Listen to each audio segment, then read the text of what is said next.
दिल्ली की 70 असेंबली में से 70 सीटें हम लड़ने की योजना बना चुके हैं।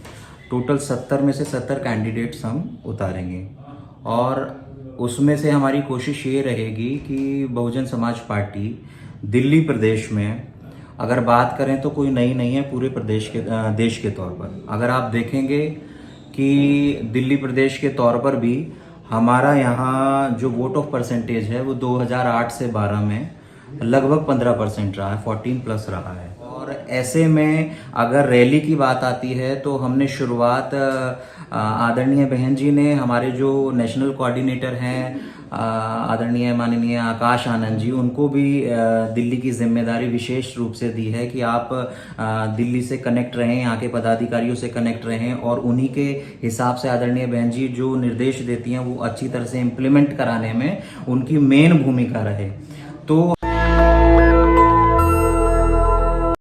बीएसपी दिल्ली में मजबूती से चुनाव लड़ रही है। बीएसपी सुप्रीमो मायावती जी ने कुछ नए गाइडलाइंस भी जारी किए हैं। आकाश आनंद ने मोर्चा संभाला है और मेरे साथ दिल्ली के प्रभारी, बीएसपी के जो प्रभारी हैं, युवा नेता हैं, मेरे साथ हैं नितिन जी, क्या है रोड मैप आप लोग का दिल्ली को लेकर चुनाव, चूंकि दिल्ली के चुनाव पर पूरे देश की नज़र है और बहन जी ने कहा है कि हमें अच्छी सफलता मिलेगी। जी देखिए, अभी दिल्ली के जो चुनाव हैं असेंबली के, उसमें सबसे पहले तो आदरणीय बहन जी के दिशा निर्देश अनुसार दिल्ली की 70 असेंबली में से 70 सीटें हम लड़ने की योजना बना चुके हैं।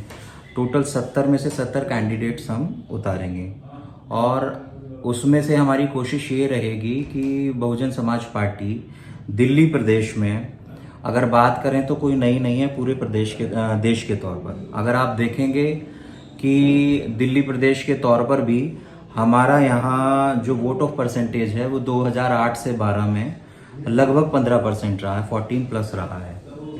और ऐसी स्थिति में हमारे लिए सबसे बड़ा टास्क ये होगा कि हम अपना जो पुराना वोट है, वो हमारे लिए कोई नया कनेक्शन नहीं है जनता से, वो हमारे पास था 15% जो हमारा वोट था। हमारा पहला टास्क है कि हम उसको कनेक्ट करें। और इसको क्यों कनेक्ट करें? उसको इसलिए कनेक्ट करें कि जो वर्तमान की सरकार है, आम आदमी पार्टी की सरकार, वह सरकार जो गरीब लोग हैं, जो हमारा वोटर सपोर्टर्स कैडर वोट था, उसको मिसगाइड करके, उसको भ्रमित करके, उसके साथ झूठे वादे करके जिस तरह से उन्होंने बीएसपी के वोटर्स को तोड़ा था, मूवमेंट को तोड़ा था, तो हमारी कोशिश रहेगी कि अब सबके सामने साफ हो चुका है कि आम आदमी पार्टी जिस जुमलों पे, वादों पर दिल्ली प्रदेश में आई थी, वो वादे पूरे नहीं कर सकी है, तो वापस अपनी पार्टी की ओर जाया जाए, इसलिए वो बहुजन समाज पार्टी की ओर लाने की हमारी पुरजोर कोशिश है। अभी आकाश आनंद जी की एक पहली रैली भी हो चुकी है जी, जो आप लोगों ने किया। अभी दूसरी रैली भी सुना प्रस्तावित है 12 तारीख को शायद। जी, तो क्या पूरे हर विधानसभा में आप लोग का इस तरह से बड़ी रैलियों का आयोजन है या कैसे प्लानिंग? अगर देखा जाए तो दिल्ली को आदरणीय बहन जी ने 5 जोन में बांटा हुआ है और वो जो 5 जोन की कमान है वो यहाँ के वरिष्ठ लोगों के पास है। मतलब वो लोग जो एक्सपर्टीज हैं इस बात के कि किस तरह से चुनाव में रिजल्ट लाया जाए या किस तरह से चुनाव अच्छी तरह से रिजल्ट के लिए लड़ाया जाए। तो 5 जोनों में वो लोग लगाए गए हैं जो उत्तर प्रदेश में कभी कैबिनेट मिनिस्टर रहे हैं या विधान परिषद में रहे हैं या सांसद बन के रहे हैं, तो उन लोगों को जोन के हिसाब से जिम्मेदारी दी गई है। और ऐसे में अगर रैली की बात आती है तो हमने शुरुआत आदरणीय बहन जी ने, हमारे जो नेशनल कोऑर्डिनेटर हैं आदरणीय माननीय आकाश आनंद जी, उनको भी दिल्ली की जिम्मेदारी विशेष रूप से दी है कि आप दिल्ली से कनेक्ट रहें, यहाँ के पदाधिकारियों से कनेक्ट रहें और उन्हीं के हिसाब से आदरणीय बहन जी जो निर्देश देती हैं वो अच्छी तरह से इम्प्लीमेंट कराने में उनकी मेन भूमिका रहे। तो हमारी रैलियों को लेकर ये है कि हम ज़्यादा से ज़्यादा रैलियां कोशिश करेंगे कि आकाश आनंद जी की हम क्षेत्र में कराएं, अधिकतम जितने जिले हैं उनमें कराएं, कम से कम ये हमारी कोशिश रहेगी। बाकी जो छोटी जिला वाइज कम से कम हो जाए, जिले वाइज हो जाए, बाकी जो विधानसभा वाइज है वो हमारे सभी जो वरिष्ठ पदाधिकारी हैं वो रैली कर रहे हैं, मतलब प्रोग्राम्स कर रहे हैं, नुक्कड़ सभाएं कर रहे हैं, डोर टू डोर कर रहे हैं, वो काफी दिन से जो है। आप भी युवा हैं, आकाश आनंद भी युवा है, युवाओं के ऊपर खास फोकस है आप लोग का, इसलिए आप यंग हैं, प्रभारी हैं दिल्ली के, पहली रैली से संतुष्ट हैं जिस तरह से भीड़ उमड़ी थी? जी बहुत संतुष्ट हैं। एक अच्छा मैसेज है बीएसपी के लिए, और वो इसलिए है कि वो जो रैली हुई है पहली, वो विधानसभा के तौर पर हुई है, ना कि प्रदेश या जोन के स्तर पर हुई है। विधानसभा के तौर पर हमने उस रैली से साबित कर दिया कि जिस वोटर को मिसगाइड करके उसको इधर उधर किया गया था, वो वापस अपनी पार्टी की तरफ आ रहा है, और वो उसको पूरे देश ने देखा कि किस तरह की रैली। अभी तक अगर कोई अन्य राष्ट्रीय पार्टी भी है, चाहे वो वर्तमान की दिल्ली की सरकार की पार्टी देख लीजिए या और दूसरी पार्टी देख लीजिए, उनका किसी का भी प्रोग्राम ऐसा नहीं रहा है जैसा बहुजन समाज पार्टी ने विधानसभा के तौर पर। नहीं, कैडर बेस्ड पार्टी भी है, और हम लोग इस ऐतिहासिक दफ्तर में हैं, यहीं से बहुजन बीएसपी बहन जी की राजनीति शुरू होती है। माननीय कांसीराम साहब ने लंबा समय दिया, और उस जगह को अभी बीएसपी ने फिर से, वो जगह स्टिल है, और वो दिल्ली का प्रदेश अध्यक्ष, जो अगर आप सब लोग बीएसपी के अगर शुभचिंतक हैं, कार्यकर्ता हैं, तो उनको बता दूं कि अभी हम लोग जहाँ ये इंटरव्यू कर रहे हैं, ये वो जगह है, ऐतिहासिक जगह है, जहाँ से बीएसपी शुरू हुई, बीएसपी चली। मान्यवर साहब बहन जी ने यहाँ से पार्टी को आगे बढ़ाया, और उसके बाद सेंट्रल दफ्तर जो है वो सेंट्रल दिल्ली में है, जो रकाबगंज पर है, लेकिन अभी जो करोल बाग वाला दफ्तर है वहाँ है। बीएसपी मजबूत थी दिल्ली में, लेकिन 2-3 चुनाव में आप लोग को जीत नहीं मिली। नगर निगम में आप लोग को जीत मिलती है, तो इस बार टिकट देने में क्या एहतियात बरत रहे हैं? क्या सेंटर, मतलब फोकस क्या है टिकट बांटने, टिकट जो आप कैंडिडेट उतार रहे हैं उस पर कोई विशेष फोकस है कि किस तरह से क्या स्ट्रेटजी है टिकट? देखिए, स्ट्रेटेजी तो आदरणीय बहन जी की टिकट को लेकर बिल्कुल साफ होती है कि हम एक ऐसे कैंडिडेट का चयन करें जो आम जनता के बीच में से आता हो, और वो सभी जाति वर्ग और उसको देखकर हो कि सबको प्रतिनिधित्व जो रिप्रेजेंटेशन है वो उसको दिया जाए। और खास तौर पर एक आदरणीय बहन जी की तरफ से गाइडलाइन होती है कि किसी भी आपराधिक छवि वाले इंसान को हम टिकट ना दें। ये प्रायोरिटी है। अनुशासन बहुत है, डिसिप्लिन बहुत मेंटेन करना पड़ता है आपकी पार्टी में, अगर काम करें तो डिसिप्लिन। अगर आप देखेंगे कि कोई भी, अगर बहुजन समाज का हम नाम लेते हैं और उसी पर हमारी बहुजन समाज पार्टी टिकी हुई है, और तो बहुजन समाज की आप अगर आर्थिक स्थिति, शैक्षिक स्थिति देखेंगे तो वो इतना ज़्यादा डिसिप्लिन इसलिए नहीं है क्योंकि एजुकेशन की कमी रही है। और जब एजुकेशन की कमी रही है तो आदरणीय बहन जी ने इस पार्टी को डिसिप्लिन, मान्यवर साहब के साथ जब शुरू किया तो डिसिप्लिन के आधार पर ये पार्टी खड़ी हुई, क्योंकि जो कमजोर वर्ग है उसको सबसे ज्यादा डिसिप्लिन की जरूरत होती है। आप तो नितिन समझते हैं कि आज सोशल मीडिया का दौर है, टीवी, बीजेपी के पास टीवी अखबार है, संसाधन है, पैसा है। अभी बहन जी का ट्वीट भी आया था, हम सब देख रहे हैं इलेक्ट्रल बॉन्ड के जरिए बीजेपी को भी चंदा मिलता है, कांग्रेस को भी चंदा मिलता है, आम आदमी पार्टी के पास पैसा, संसाधन को लेकर कैसे मैनेजमेंट करें? क्योंकि संसाधन आप लोगों के पास, चंदा तो कहीं से आ नहीं रहा है, एक दुष्प्रचार भी मीडिया आप लोग के पार्टी के खिलाफ करती है, तो पार्टी चलाना कितना मुश्किल, और फिर कैसे चुनावी कैंपेन कैसे मैनेज कर पाते हैं? देखिए, किसी भी तकनीक का जब इस्तेमाल होता है तो जो शैक्षिक वर्ग होता है, जो डेवलप्ड जो वर्ग होता है, कैटेगरी होती है, वो उसका भरपूर तरह से इस्तेमाल करना जानती हैं। आपने सोशल मीडिया जैसा एक वर्ड यूज़ करा, तो अगर आप सोशल मीडिया देश में चुनावी परिस्थिति में जब आया तो आप देखेंगे 12 के बाद से सोशल मीडिया का ज़्यादा चलन आया। अगर आप 2012 के रिपोर्ट कार्ड से पहले का बीएसपी का रिपोर्ट कार्ड देखेंगे तो बीएसपी का रिपोर्ट कार्ड लगातार प्रोग्रेसिव रहा है पूरे देश में, और राष्ट्रीय पार्टी बनाने में मुख्य भूमिका रही है। लेकिन तब सोशल मीडिया नहीं होती थी। मैं सोशल मीडिया को गलत नहीं कह रहा हूं, लेकिन ये कह रहा हूं कि हमारी जो जनता है वो अभी उसका इस्तेमाल उस तरह से सोशल मीडिया का नहीं कर पा रही है जिस तरह से। लेकिन अब तो बीएसपी के सबसे ज्यादा समर्थक सोशल मीडिया पर दिख रहे हैं। बिल्कुल, एक समय लोग अपना डेटा खर्च करके, जब बाकी दलों के पास एक एस्टैब्लिश आईटी सेल है, वो पेड वर्कर रखते हैं, लेकिन आपके कार्यकर्ता तो देश भर में है जो सोशल मीडिया के जरिए आपकी बात पहुंचाते हैं। अब वो इसी तरह से आप पैरेलली देखें जिस तरह से हमारी पार्टी चलती है। जैसे आपने चंदे की बात करी कि अगर आप इलेक्टोरल बॉन्ड देखेंगे कि बॉन्ड जो है कितना आपकी पार्टी किस को पार्टी नहीं को मिलता दिया है। गया, हमारी पार्टी में 0, जबकि वो 3rd लार्जेस्ट पार्टी थी, लेकिन 0 बॉन्ड के नाम पर जो भी योगदान हुआ वो 0 हुआ। ठीक इसी तरह अगर आप मीडिया लाइन में देखेंगे तो हमारी जो मीडिया है वो आम जनता जो अपनी पार्टी के लिए बेहतर हो सकता है या आप जैसे लोगों के माध्यम से वो चीज़ों को सर्कुलेट करती है और पार्टी और मूवमेंट को बढ़ाते हैं। ये एक क्या लग रहा है कि आम आदमी पार्टी 10 साल से सत्ता में है, कांग्रेस भी चुनाव लड़ी है, बीजेपी भी चुनाव लड़ी है, जहां भी बीएसपी चुनाव लड़ती है उसको कहा जाता है कि बीजेपी की बी टीम है। अब तो सब हो गया कि भाई हर पार्टी को चुनाव लड़ने का अधिकार है, ये एक परसेप्शन बनाया गया आपके ही समर्थकों के नजर में। इसको लेकर क्या मतलब आप लोग की तैयारी है, क्योंकि अब कांग्रेस भी यहाँ चुनाव लड़ रही है तो उसको भी बीजेपी का बी टीम कहना चाहिए, लेकिन आपकी पार्टी पर ये ठप्पा लगा दिया था और खासकर जो अल्पसंख्यक वोट है वो आपसे कट जाता है।